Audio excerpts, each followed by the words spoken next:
जब मैंने गाड़ी पार्किंग में लगाई तो मैंने देखा मेरी गाड़ी के बिल्कुल साथ एक बच्चे ने अपनी साइकिल लगाई पार्किंग में, और उस साइकिल पे बड़ी सफ़ेदी वगैरह सी लगी हुई थी और वो बड़ा मतलब साफ़ सुथरी साइकिल नहीं थी, और बच्चा भी बहुत साफ़ सुथरा सा नहीं था।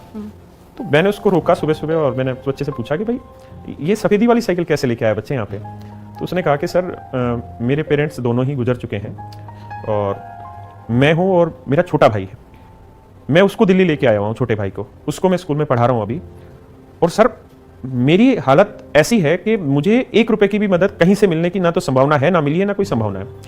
तो मैं दिन में तो आपसे पढ़ता हूँ, यहाँ क्लास लेता हूँ, उसके आपकी क्लास लेने के बाद 9:30 बजे जब आपकी क्लास खत्म होती है, इसके बाद मैं अपने काम पे निकल जाता हूँ। तो मैं एक ठेकेदार है सफ़ेदी वाला, उसके साथ मैं टाई अप हूँ, तो उसके यहाँ जाके मैं सफ़ेदी वगैरह करता हूँ और इस तरीके से मेरा काम है। फिर रात को जाके मैं अपनी तैयारी करता हूँ और अपने भाई को पढ़ाता हूँ। तो सर इस वजह से ये सारी चीज़ें आपको ऐसी लग रही हैं। तो वो एक ऐसा दिन था कि उस समय तक मैं अपने आप को थोड़ा सा ठीक पोजीशन पे समझ रहा था, लेकिन उस दिन मैंने सोचा कि मैंने कुछ भी नहीं पाया जीवन में।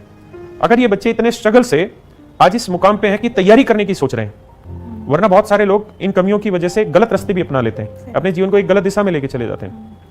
लेकिन ये बच्चे इतनी विपरीत परिस्थितियों में भी जूझ रहे हैं और आगे बढ़ने की कोशिश कर रहे हैं।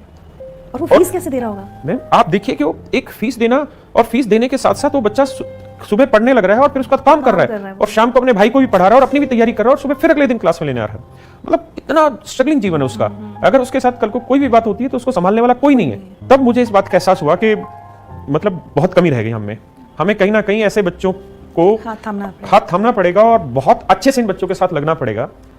तब हमें दिमाग में आया कि अब इन बच्चों के लिए काम करना पड़ेगा और सिर्फ ऐसे बच्चों के लिए काम करना पड़ेगा, क्योंकि जिनके पास साधन है, स्रोत हैं पैसे के और भी, तो वो तो शायद हम तक पहुंच ही रहे हैं, लेकिन ऐसे बच्चे तो बहुत स्ट्रगल के बाद पहुंच रहे हैं। मुझे याद है मेरी क्लास में बहुत सारे बच्चे मिलते थे, बोलते हैं सर बिहार से आए हैं और गाय बेच के आए हैं, भैंस बेच के आए हैं, किसान खेत बेच देते हैं बच्चों को पढ़ाने। क्योंकि मुखर्जी नगर जैसी जगह पे आके पढ़ना कुछ भी नहीं तो एक मिनिमम 5-7 हज़ार रुपये फीस तो होती ही है। उसके अलावा कमरे पे किराए पे कमरा लेना और वो बहुत सारा खर्चा होता है। तब जाके हमें महसूस हुआ कि अब यहाँ कुछ ना कुछ परिवर्तन करना पड़ेगा, और अब 15,000 से ज़्यादा 20,000 पढ़ा देंगे, इसकी एक लिमिट है, इससे ज़्यादा आप एक साथ नहीं पढ़ा पाएंगे।